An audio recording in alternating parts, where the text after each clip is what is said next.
안녕하십니까. 바로 보는 TV 옴부즈맨 김나연입니다. 지난주 연합뉴스TV에서는 정부와 여당이 자영업자 손실보상제 관련 법안을 2월 임시국회에서 통과시키기로 했다는 소식과 국제통화기금 IMF가 올해 우리나라 경제성장률을 3.1%로 이전 전망치보다 0.2%포인트 상향 조정했다는 소식 등 국내외 뉴스를 신속히 전해드렸습니다. 오늘 연합뉴스TV를 말한다 시간에선 뉴스워치와 뉴스리뷰, 토요와이드를 중심으로 안호림 시청자 평가원이 모니터한 내용 전해드리겠습니다.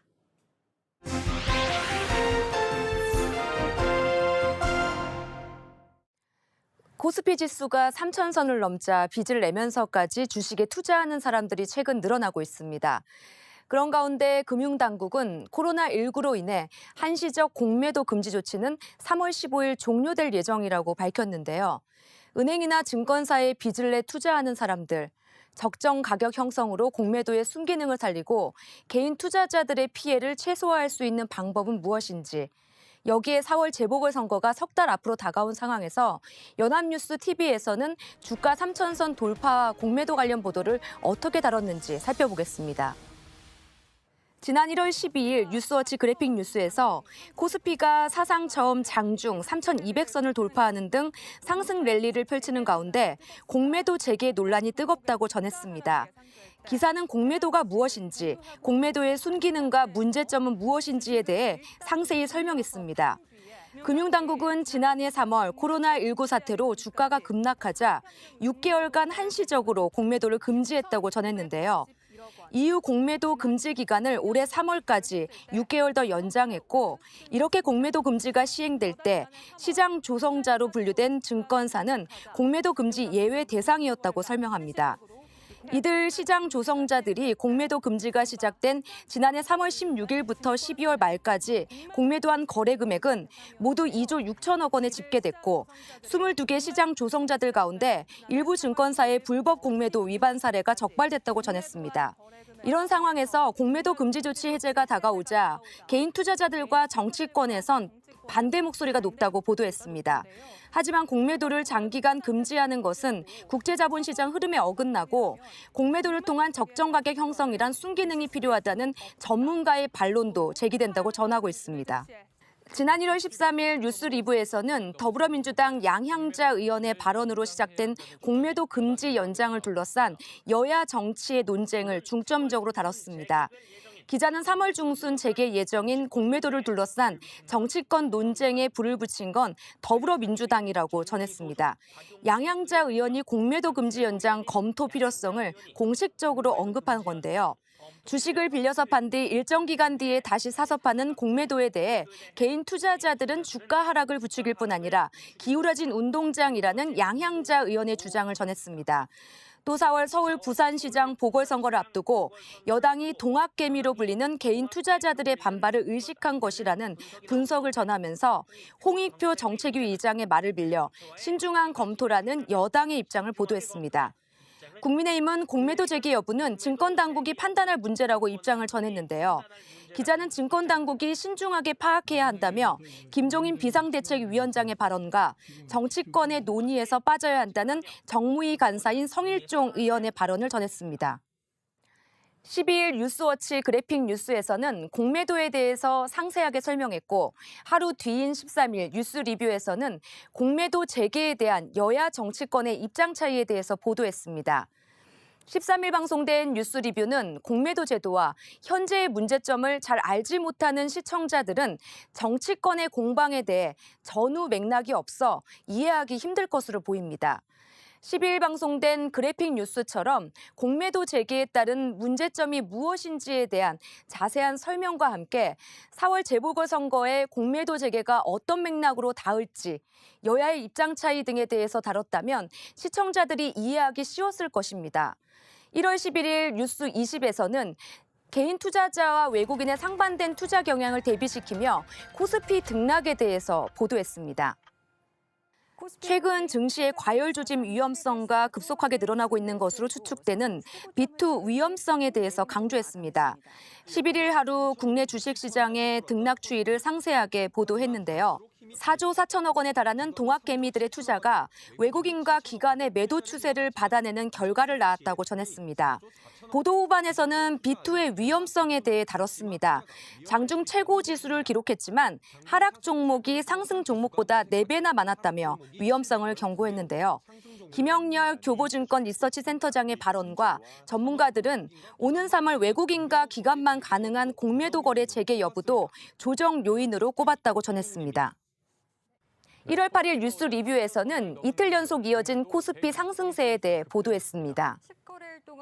보도에서는 주식시장 상승 추이를 주목할 만한 종목의 상승세와 최근 코스피의 추세 등을 상세히 다뤘습니다. 그러면서도 과도한 상승세에 대한 우려의 목소리도 전했는데요.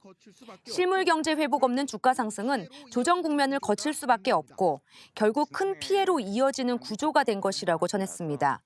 문남중 대신증권 수석연구위원은 코스피 지수가 2800선 전후로 조정받을 가능성이 있고 은성수 금융위원장은 본인의 여력 안에서 투자하는 것이 중요하다고 경고했습니다. 전체적으로 잘 짜여진 기사라 생각합니다. 하지만 실물 경제와 괴리된 주가 상승 국면이 조정 국면을 맞아 개인 투자자들이 큰 피해를 본 사례를 한두 개 더 인용했으면 좀 더 설득력이 있을 거라 생각합니다. 동학개미 현상에서 보이듯이 최근 개인 투자자들은 주식 전문가들의 조언보다는 자신의 판단에 의해 움직이는 경향이 강한 것 같습니다. 막연한 전문가들의 조언이 개인 투자자들의 마음을 바꾸는데 큰 도움이 되지 않을 것 같은데요. 이른바 개미라고 불리는 개인 투자자들에게 설득력 있는 기사가 되기 위해서 실제 사례를 인용해주면 더 낫지 않았을까 하는 생각이 듭니다. 다음은 바이든 행정부 출범 전후로 북핵 문제 보도가 연일 이어졌는데요. 북핵 문제는 한반도 평화와 나아가 세계 평화에 있어서 중요한 이슈입니다. 특히 북핵 문제 해결을 위해 미국과의 긴밀한 협력이 중요한 우리에게는 미국의 대북 정책이 어떠한 방향을 취할 것인지 큰 관심거리가 아닐 수 없습니다. 연합뉴스 TV에서는 바이든 미국 대통령 취임을 전후로 이슈를 어떻게 다뤘는지 살펴보겠습니다. 1월 23일 오전 8시 토요 와이드에서는 미국의 외교 안보 라인의 면면과 정부의 바이든 시대에 대한 대응, 북한의 상황 등을 입체적으로 다뤘습니다. 기자는 바이든 미국 대통령의 취임사 중 한 구절을 인용하면서 바이든 행정부의 외교 정책은 트럼프 행정부와 크게 다를 것임을 보여준다고 전했습니다. 그러면서 미국의 외교 안보팀의 면면을 상세하게 소개했는데요. 이번 바이든 행정부의 외교 안보팀의 특징은 한국을 비롯한 동아시아를 잘 아는 인사들이 대거 포진한 것이 특징이라고 평가했습니다. 토니 블링컨 미 국무부 부장관 후보의 청문회 발언을 소개하면서 미국의 대북 정책이 구체적으로 드러나기까지는 상당한 시간이 걸릴 것임을 암시했습니다. 기자는 미국, 한국, 북한 중 한 국가 뉴스에 치중하던 여느 기사들과는 달리 앞으로의 북핵 협상에서 중요한 역할을 할 북한과 한국의 외교 담당자들에 대한 소개, 각국의 입장과 상황까지 설명했습니다. 1월 23일 오후 6시 토요 와이드에서는 백악관 북핵 심각한 위협, 새로운 전략 첫 언급이라는 기사를 보도했습니다. 젠 샤키의 백악관 대변인 발언을 인용하면서 우선순위에서 후순위로 밀릴까 걱정되었던 북핵 문제를 바이든 행정부도 중요시하고 있음을 확인했다고 전했습니다. 철저한 정책 검토를 통한 새로운 대북 전략을 예고하면서 이 과정에서 한국과 일본 등 동맹과 긴밀히 협의하겠다는 입장을 재차 강조했는데요. 보도는 바이든 행정부가 철저한 정책 검토를 통해 새로운 대북 전략을 짜겠다는 입장이기 때문에 대북 정책이 구체화되기까지는 상당한 시간이 필요할 것이라고 전망하고 있습니다. 토니 블링컨 국무장관 지명자도 상원 청문회에서 대북 관련 우선 업무로 전반적 접근법을 다시 살펴보는 일을 꼽았다고 전했습니다. 바이든 대통령이 오바마 정부 전략적 인내로 회귀하는 데에 선을 그어온 만큼 철저한 정책 검토를 바탕으로 차별화된 바이든식 대북 해법을 내놓을지 주목된다는 내용이었습니다. 북핵 문제는 우리 국민 모두가 관심 있는 중요한 주제입니다. 이 기사는 주제의 중요성에 맞게 긴 시간을 들여 자세히 분석한 점을 높이 사고 싶습니다. 바이든 행정부의 대북 라인에 어떠한 인물들이 포진되었나를 중심으로 한 상세한 분석이 돋보입니다. 나아가 다른 기사들과 달리 바이든 행정부에만 초점을 맞추지 않고 북한, 한국의 태도와 상황을 이를 담당하고 있는 주요 인물들을 중심으로 들여다보면서 입체적으로 북핵 문제를 조망한 점이 돋보입니다. 1월 21일 뉴스 20에서는 문재인 대통령의 국가안전보장회의 NSC 전체 회의를 하노이 북미 회담 결렬 이후 약 2년 만에 주재하고 미 바이든 행정부 출범에 따른 정부 대응 방향을 논의했다는 보도입니다. 문 대통령은 한반도 평화 프로세스는 선택이 아니라 반드시 가야만 하는 길이고 북미 대화와 남북 대화의 새로운 돌파구를 마련하여 평화의 시계가 움직여 나가도록 최선을 다해 줄 것을 당부했다고 전했습니다. 2018년 한반도의 봄 중심에 섰던 정의용 서훈 투톱 체제 부활과 전통 북미 라인 김영진 안보실 2차장 발탁이 핵심이라고 전했습니다. 문 대통령은 바이든 대통령에게 보낸 취임 축전에서 가까운 시일 내에 직접 만나길 기원하고 SNS에서도 바이든 정부 출발에 한국도 동행한다, 같이 갑시다라며 바이든 행정부와의 밀착 의지를 분명히 했다는 내용입니다. 대미교섭 경험이 풍부한 인사의 북미 가교 역할을 맡기며 한반도 평화 시기의 전진을 바이든 행정부의 상위 우선순위로 끌어올리겠다는 의지로 해석된다고 밝혔습니다. 연합뉴스TV에서는 1월 17일 일요 와이드, 1월 20일 뉴스 큐브, 1월 21일 여의도 1번지에서 전문가의 의견을 빌려 바이든 행정부 출범에 따른 대북 관계에 대해 다각도로 진단했습니다. 북한과의 관계에서 미국은 대북 정책이 갖는 중요성, 미국과의 관계로 인한 우리나라의 독자적 정책의 한계 등을 고려할 때 바이든 행정부의 대북 정책 방향성에 대해 관심을 갖는 것은 당연합니다. 연합뉴스TV에서도 이 문제에 대해서는 거의 매일같이 기사를 내보내 중요하게 다뤘는데요. 특히 전문가 인터뷰를 3차례에 걸쳐 내보내며 상세한 분석을 하고 있는 점은 돋보입니다. 하지만 우리나라에 초점을 맞춘 기사가 부족해서 아쉬웠는데요. 한국은 북핵 문제의 당당한 주체입니다. 2년 전 북미 회담의 성사 과정에서 한국이 큰 역할을 했었고 2018년에는 평양에서 남북 정상회담을 열어 9.19 남북 공동선언을 발표하는 성과를 거두기도 했습니다. 북핵 문제에서 미국의 역할이 중요하지만 우리도 주도적으로 우리의 입장을 관철할 필요성도 있습니다. 우리 정부가 주도적으로 할 수 있는 것은 무엇인가, 예상되는 난관은 무엇인가 등에 초점을 맞춘 기사가 있었으면 좋겠다 생각이 듭니다.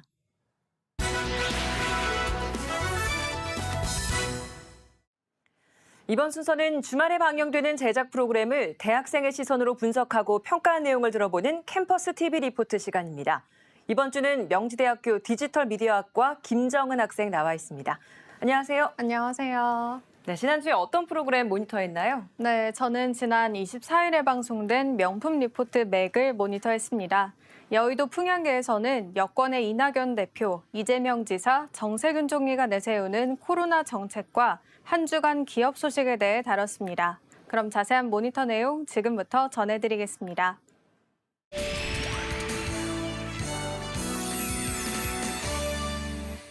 방송은 정치적 이슈를 다루는 여의도 풍양계로 시작합니다.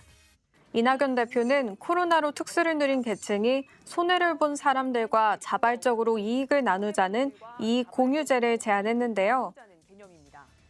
참여 기업에 대한 세제 혜택이나 정책 자금 지원 등의 보상이 거론되고 있다고 합니다.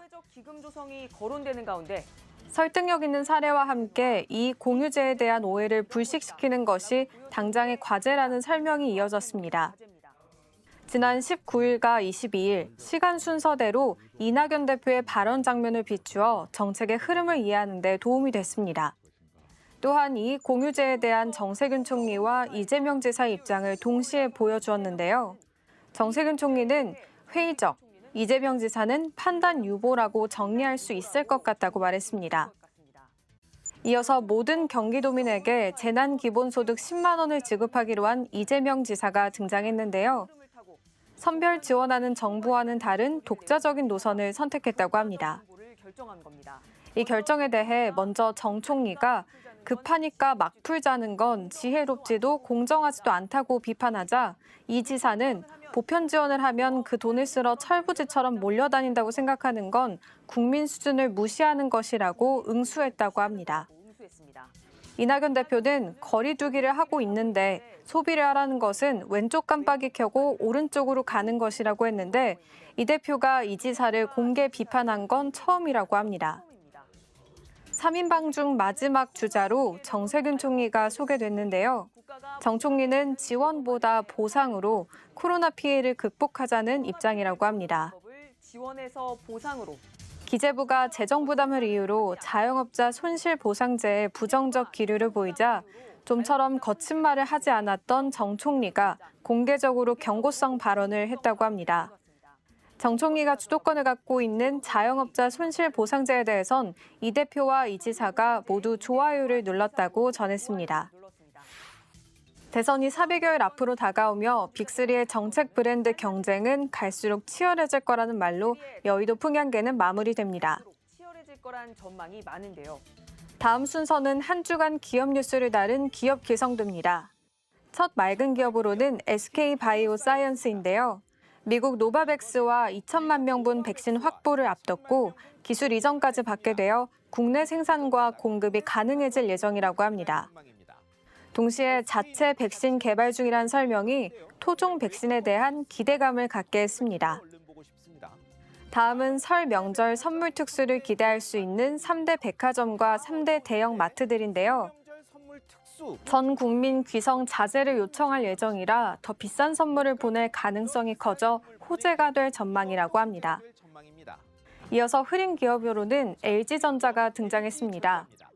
LG전자 스마트폰이 23분기째 적자에 누적 손실 5조라는데요. 권봉석 사장이 사원들에게 매각을 포함해 모든 대안을 검토 중이라는 이메일을 보냈다고 합니다. 다음은 이재용 부회장 구속으로 침울해진 삼성그룹인데요. 디램 반도체 사이클 맞춘 투자와 시스템 반도체 확장, 5G 시장 장악 모두 이 부회장의 부재 중에 달성해야 할 숙제라는데요. 위기에 강하다는 삼성 시스템이 시험대에 올랐다고 합니다. 삼성이 어떤 저력을 보여줄지 주목하게 됐습니다. 시험대에 오른 셈입니다.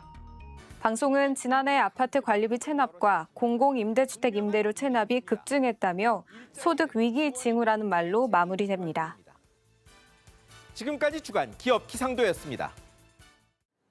네, 모니터한 내용 잘 봤습니다. 그럼 김정은 학생은 명품 리포트 맥 중에서 어떤 부분이 가장 인상 깊었나요? 네, 저는 여권 대선 주자들의 코로나19로 인한 정책 대결 부분이 가장 인상 깊었는데요.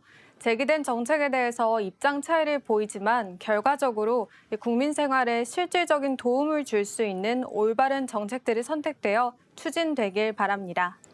네, 수고 많았습니다. 지금까지 명지대학교 디지털 미디어학과 김정은 학생이었습니다. 고맙습니다. 고맙습니다.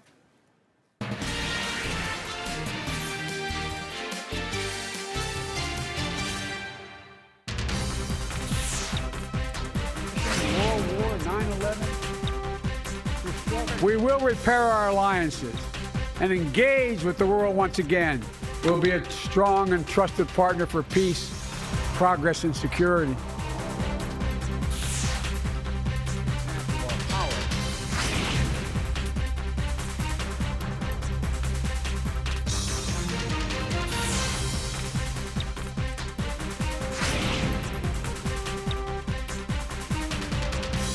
These are the major civil war. Now in the Great Wall. 미국 바이든 행정부가 출범하면서 세계 질서, 한미 관계 재설정에 관심이 쏠리고 있습니다. 우리 정부는 중단된 북미 대화와 한반도 평화 프로세스 재개 여부에도 촉각을 곤두세우고 있는데요. 오늘 TV와 비평 시간에는 바이든 시대 한미 관계 전망에 대해서 우리 언론에선 어떻게 보도하고 있는지 자세히 알아보겠습니다. 동아방송예술대 방송보도제작과 정은희 교수 자리하셨습니다. 어서 오세요. 안녕하십니까. 네, 미국의 새 행정부가 출범했습니다.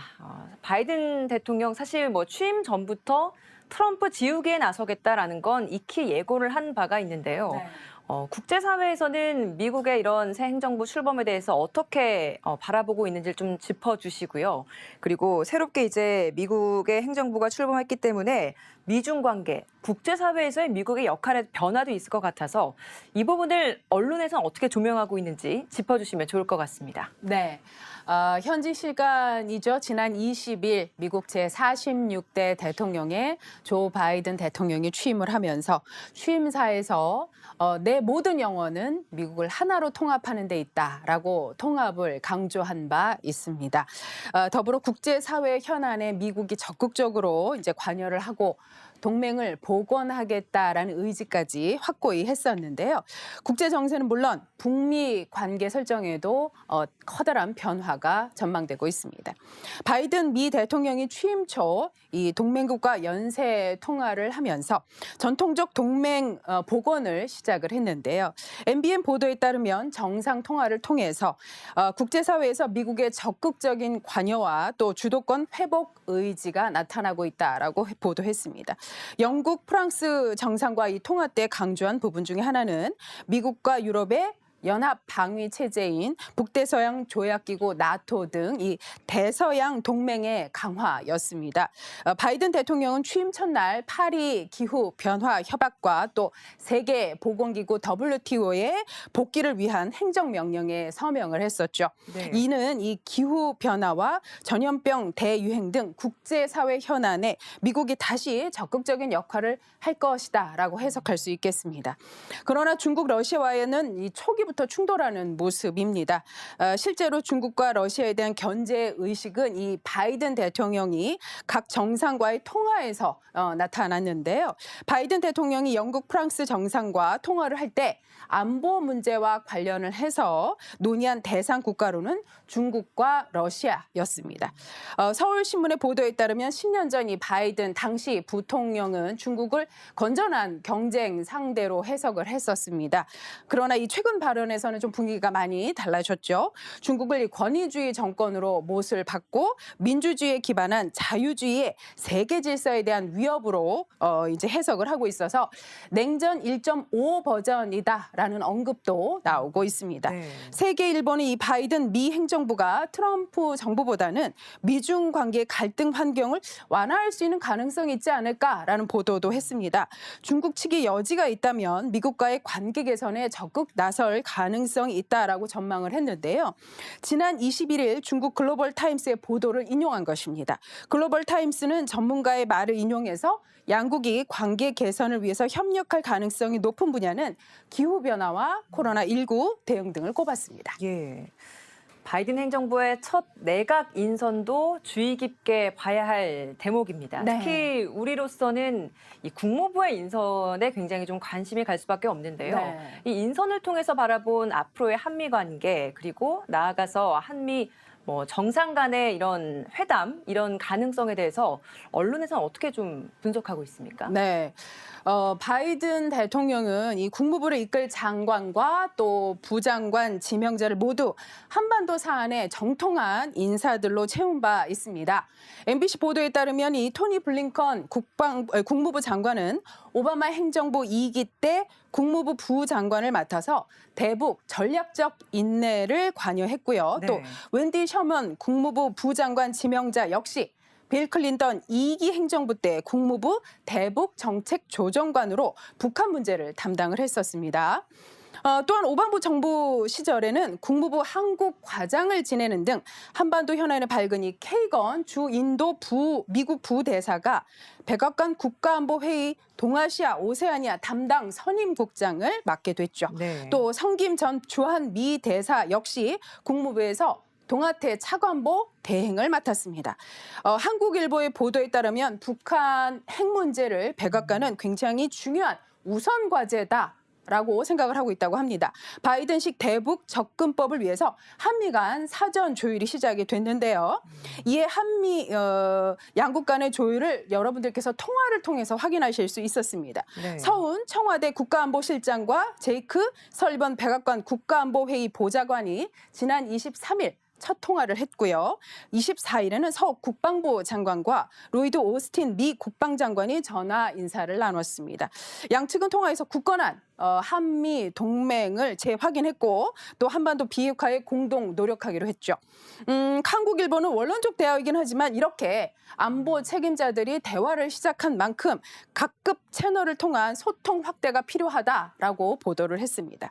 또 한겨레는요. 한미 간에는 북핵 문제 이외에도 함께 풀어야 할 과제가 많다라고 언급을 하면서 바이든 행정부의 인도 태평양 전략 그리고 또 대중국 정책 등 면밀히 분석해서 대응해야 한다라고 보도를 했습니다.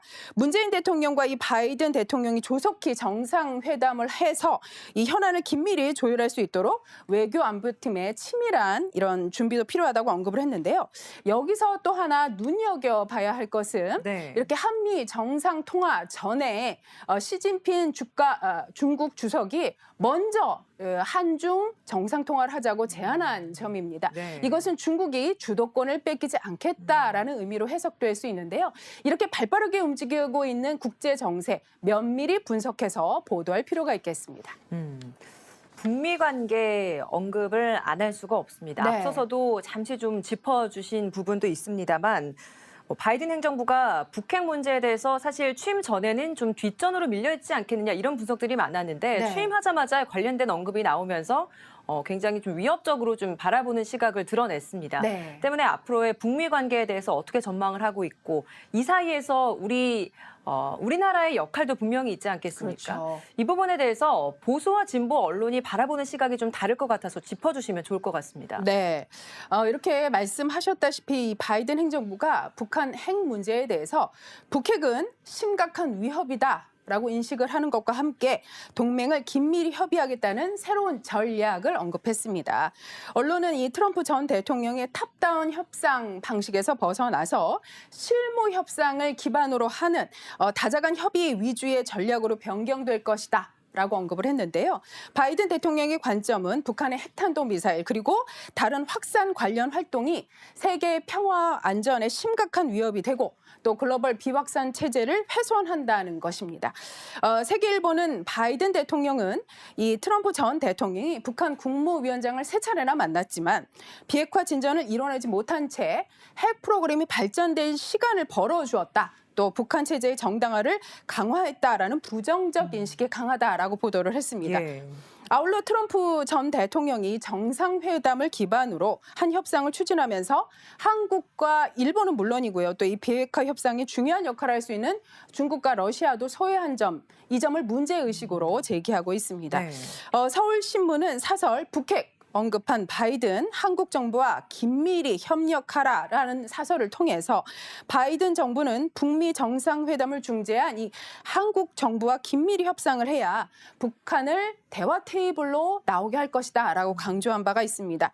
미국 민주당과 한국 진보 정권이 이렇게 겹치는 기관은 북미 남북 관계를 개선할 좋은 기회라고 하면서 문재인 정부는 한반도의 영구적인 평화를 가져올 수 있는 마지막 시기라는 점을 명심을 하고 북미 관계 개선을 하기 위해서라도 남북 관계 개선에 힘을 써야 한다고 보도를 했습니다.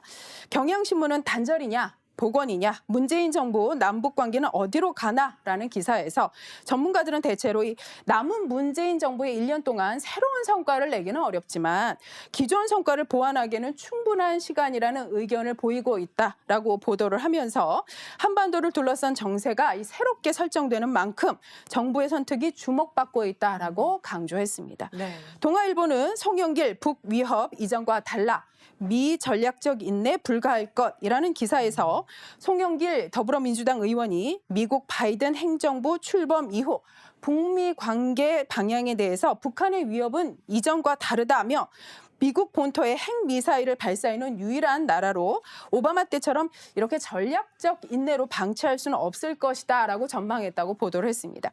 관련 기사가 좀 더 활발하게 이루어지기를 바랍니다. 네.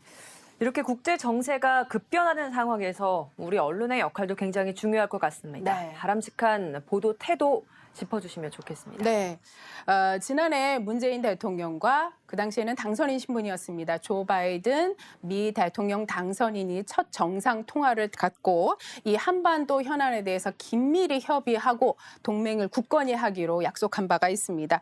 특히 두 정상의 통화 내용 중에 관심을 끄는 부분은 이 바이든 당선인이 한국은 인도 태평양 지역에서 안보와 변형에 있는 핵심 축이다라고 얘기를 하면서 한국에 대한 방위 공약을 확고히 하기로 약속한 부분입니다. 특히 북핵 문제 해결을 위해서 긴밀히 협력해 나가기로 했었는데요. 바이든 당선인이 당선 확정 후에 이 첫 외부 행사로 필라델피아에 있는 한국전 참전 기념공원의 기념비를 찾은 것도 우리는 주목해야 할 부분이라고 생각을 합니다. 네. 그런 만큼 바이든 대통령이 취임을 하면서 이 트럼프 행정부와는 판이하게 다른 그런 정세를 보일 것이다라고 예상할 수가 있는데요. 그런 만큼 우리 언론도 이를 근거로 발빠르게 움직여서 미국의 정세 변화가 어떻게 되는지 확인하고 분석해야 할 것입니다. 미국 전략 구축에 따른 주변 정세의 변화는 매우 우리 삶에도 중요한 역할을 하는 만큼 상황에 대한 관점, 또 분석, 해석 등 다양한 기사를 보도해서 우리 국민들께서 여러 방면에서 많은 것들을 아실 수 있도록 보도하는 것이 바람직해 보입니다. 네. 지금까지 동아방송예술대 정은희 교수와 함께했습니다. 오늘 말씀 고맙습니다. 고맙습니다. 옴부즈맨 제작진은 시청자 여러분의 다양하고 소중한 의견을 기다립니다. 방송을 보고 느낀 소감을 연합뉴스TV 홈페이지 시청자 게시판이나 SNS로 보내주시기 바랍니다. 저희는 다음 주에 다시 찾아뵙겠습니다. 시청해주신 여러분 고맙습니다.